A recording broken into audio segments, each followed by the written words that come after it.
This video is made using AI. Some scenes, voices, or visuals may not be real and are for entertainment purposes only. Sir, pag-usapan naman po natin ng LTO. Pakibisto mo nga ang buong sistema at kung paano ang mga modus at racket dyan sa loob. Brad, welcome back sa LTO o ang laging tuition office. Kung dati, ang problema dito ay mahabang pila. Ngayon, ang problema ay mahabang resibo. Ang pagkuha ng lisensya ngayon, hindi na, nagiging privilege na lang ng may pera.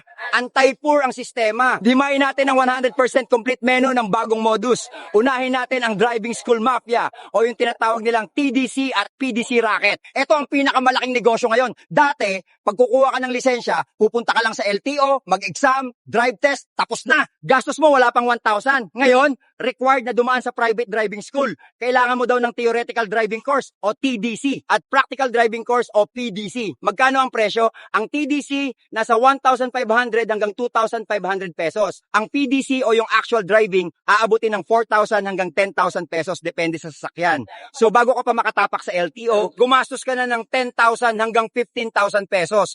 Tol, bago tayo magkainitan, alam ko may sisingit dyan. Sasabihin nila, Juan, okay naman yan para matuto at magkadisiplina ang drivers, para iwas kamote sa daan. Oo, Brad, 100% agree ako na kailangan ng edukasyon. Walang tumututol sa pag-aaral. Gusto natin lahat ng ligtas na kalsada. Pero ang tanong ko, kailangan ba talagang ginto ang presyo ng edukasyon? Bakit kailangan ipasa sa private schools na pag-aari ng mga retiradong opisyal? Ang LTO ay gobyerno, tax natin ang bumubuhay sa kanila. Di ba dapat sila ang magbigay ng lecture ng libre o mura? Bakit nyo ginawang negosyo ang disiplina? Ang lumalabas tuloy, ang may karapatan lang matuto ay yung may 15,000 pesos. Paano yung mahirap na gusto ring sumunod sa batas? Kamot ulo? At isa pa, huwag tayo maglokohan. Alam nating lahat na may mga driving school dyan na bayad now, certificate later. Magdadagdag ka lang, non-appearance na. Nakapasa ka sa TDC at PDC kahit hindi ka humawak ng manibela. Nasaan ang road safety dun? Ang tawag dyan, road to pera-pera. Kaya imbes na disiplina, educational extortion ang nangyayari. Isunod natin ang Medical Certificate 2.0 o yung tinatawag kong the no-look exam. Akala nyo na wala na, lalo pang lumala. Ngayon, electronically transmitted na daw, high-tech. Pero pumunta ka sa mga clinic sa paligid ng LTO. Ang presyo, 500 hanggang 700 pesos. Ang exam, wala pa ring tinginan. Tatanungin ka lang, anong height, anong weight, may salamin ka ba, tapos print agad. Yung doktor, minsan wala doon, signature stamp lang ang gamit. Bakit hindi mabuwag-buwag yan? Kasi ang IT provider ng medical transmission ay kumikita bawat transaction. At syempre, may porsyento ang opisyal sa accreditation ng mga clinic na yan. Bilyon ang kita dyan taon-taon para sa check-up na hindi nangyari. Dumako naman tayo sa DIY plate modus o ang do-it-yourself plaka. Ito ang pinakakamidi sa lahat. Nagbayad ka ng plate fee nung bumili ka ng kotse o motor. Ilang taon kang naghintay. Ang sabi ng LTO, wala pong supply ng metal plates. Tapos ngayon, ang solusyon nila, kayo na po ang mag-print ng plaka nyo sa bond paper o karton. Anak ng tokwa. Nagbayad kami para sa metal tapos kami ang gagawa gamit ang papel. Saan napunta ang binayad namin? Kung kami ang gagawa, dapat i-refund nyo ang bayad. Pero wala, thank you na lang daw. Saan napunta ang bilyones na budget para sa plaka? Nasa bulsa ng kontraktor na hindi nag-deliver at nasa bulsa ng opisyal na pumirma ng kontrata kahit palpak ang supplier. Ang tawag dyan, ghost delivery, real payment. Pag-usapan din natin ang digital fixer sa social media. Dahil pahirapan ang appointment sa portal ng LTO, na alam nyo naman, laging puno at laging error. Nagkalat ang mga online assistants. Makikita mo ang post nila, LTO appointment slot, 500 pesos o kaya non-appearance renewal 3,500 pesos. Paano sila nakakakuha ng slot kapag puno ang system? Kasi may backdoor access sila. Kasabwat nila ang mga IT personnel sa loob. Binablock nila ang slots para sa publiko tapos ibebenta nila via fixers. Ang tawag diyan digital scalping. Ang libreng serbisyo naging paid service dahil sa artificial shortage. Isingit natin ang transfer of ownership nightmare. Ito sakit sa ulo ng mga bumili ng second hand. Kapag hindi mo nilipat sa pangalan mo ang sasakyan at nahuli ka, ang original owner ang magkaka-record. Ngayon, para malipat mo ang pangalan, dadaan ka sa butas ng karayom. Kailangan ng ID ng dating may-ari? Paano kung nasa Himlaya na o nasa abroad? Tapos deed of sale, clearance galing HPG, emission, TPL. Aabutin ka ng 10,000 hanggang 20,000 pesos sa processing pa lang. Kaya ang daming hindi naglilipat ng pangalan. Mas gusto nilang pahirapan ka kaysa tulungan ka maging legal. Bakit?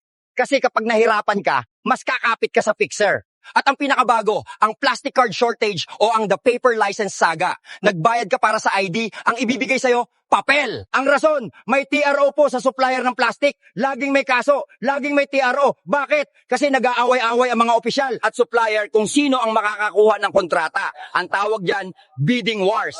Kapag hindi nanalo ang manok ni Boss A, ipapa-TRO ni Boss A ang manok ni Boss B. Ang naiipit, tayong mga motorista na may hawak na papel na nalulusaw sa ulan. Hindi ito supply problem. Ito ay corruption problem. Kaya ano ang resulta, Brad?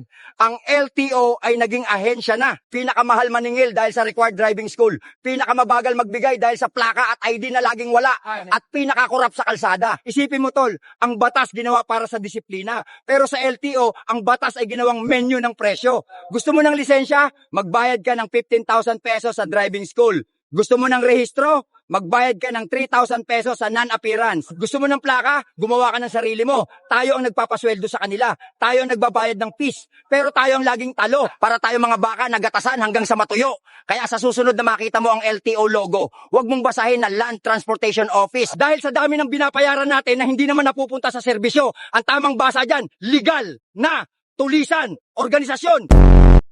Sir, bakit dito sa SSS, mabilis kumuha ng kaltas pero pag benepisyo na, pahirapan? Pakibisto nga po ang mga modus at racket sa loob. Brad, welcome sa Sindikato sa Sweldo o SSS. Ito ang nag-iisang bangko sa mundo na hindi mo pwedeng sabihing ayoko mag-deposit. Mandatory, sa pilitan. Bago mo pa mahawakan ang pinagpaguran mo, nadukutan ka na. Sabi nila, para sa future mo daw to. Pero sa totoo lang, parang tayo ang nagpopondo sa present nila habang ang future natin, bahala na si Batman. Himayin natin ang modus ng ahensyang ito, simulan natin sa loan system nila na daig pa ang loan shark. Ito ang pinakmasakit sa loob, tol. Nangailangan ka, nag-apply ka ng salary loan. Tandaan mo, ang linoloan mo dyan ay base sa contribution mo. Pera mo yan. Pero ang sistema, may interest na agad. At kapag na-delay ka ng bayad dahil nawalan ka ng trabaho o nagkasakit ka, dyan papasok ang penalty. Ang penalty ng SSS, daig pa ang 5-6 sa palengke. Mas mabilis pa tumubo ang interest ng SSS kaysa sa pag-move on mo sa ex mo. Humiram ka ng 20,000 pesos, hindi ka nakabayad ng ilang taon dahil naghirap ka. Pagbalik mo para ayusin, ang utang mo, 80,000 na. Saan galing yon? Sasabihin nila, compounded penalty po. Wow, yung pera ko na nasa inyo, kapag kayo ang humawak, ang liit ng tubo. Pero kapag yung pera ko, hiniram ko sa inyo, ang laki ng tubo nyo, ginisa nyo ako sa sarili kong mantika. Isunod mo pa ang pahirapang claiming process para kang dumaan sa obstacle course. Nagkasakit ka, need mo ng sickness benefit. Nawalan ka ng mahal sa buhay, need mo ng funeral benefit. Dito mo mararanasan ang requirement festival. Hahanapan ka ng ID, birth certificate na dapat PSA at bawal luma, medical certificate, hospital record, at kung ano-ano pa. Minsan, kulang na lang hanapan ka ng DNA test at autograph ni Jose Rizal. Ang dami nilang hinihingi sa'yo. At eto ang matindi pag pensyonado ka na, yung proof of life. Kailangan mong patunayan na buhay ka pa. Minsan, papapuntahin ka sa branch kahit naka-wheelchair ka na. O kaya papag-sending ka ng picture na hawak ang dyaryo. Ano to, kidnap victim? Kulang na lang may nakasulat na, please ransom me. Ganun ang trato sa atin, parang hostage. At eto ang malupit, ang contribution gap o ang employer magic. Kaltas ng kaltas ang boss mo sa sweldo mo para sa SSS. Tuwing payslip, may bawas. Pero nung nag-check ka sa SSS online, kung makapasok ka man sa website nila na laging system down, at parang family computer nung 1990s ang style. Tapos malalaman mo, walang hulog. Binubulsa ng employer ang pera mo. Ngayon, anong ginagawa ng SSS dyan? Dapat hinahabol nila at kinakasuhan ng mga employer na yan, di ba? Pero madalas, ikaw pa ang pinag-a-adjust. Sasabihin sa'yo, Sir, kumuha po kayo ng certification sa employer nyo. Anak ng tokwa. Ako pa ang maghahabol. Kayo ang may police power. Ang tawag dyan, negligence of duty. Pag-usapan din natin ang pension peanut. Nagbayad ka ng 20, 30, 40 years. Dugot pawis. Pag edad mo ng 60, excited ka na. Pensionado na. Magkano ang makukuha mo? 2,000 o 4,000 isang buwan. Anong mabibili niyan ngayon? Pambili lang yan ng maintenance na gamot. Kulang pa sa gatas at bigas. Ang totoo niyan, tol, para mabawi mo ang lahat ng hinulog mo sa kanila, dapat mabuhay ka ng singtagal ni Manong Johnny. Kung namaalam ka ng maaga, thank you na lang ang pera mo. Habang ikaw na nagpondo, barya lang ang nauwi. Tignan mo naman ang board members at executives ng SSS, nakatanggap sila ng milyon-milyong bonuses. Kapag maganda daw ang kita ng SSS, may bonus sila. Kanino galing ang kita? Sa penalty mo, sa interest ng loan mo, yung paghihirap mo, yun ang bonus nila. Isipin mo, tol, yung pera mo na pinagpaguran mo, kapag nasa bulsa mo, hari ka.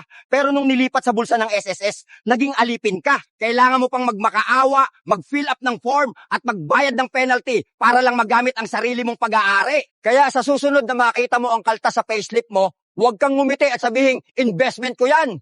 Magalit ka dahil ang perang yan ay pwedeng ipang shopping ng mga bossing habang ikaw ay magbabayad ng penalty sa future. Kaya kung tatanungin mo ako kung ano ang tamang tawag sa sistemang ito, kung saan ang pera mo ay pinahihirapan kang makuha at tinutubuan ka pa kapag hiniram mo, simple lang tol, ang SSS, hulog mo, pang bonus nila, ipon mo, pera mo, uutangin mo.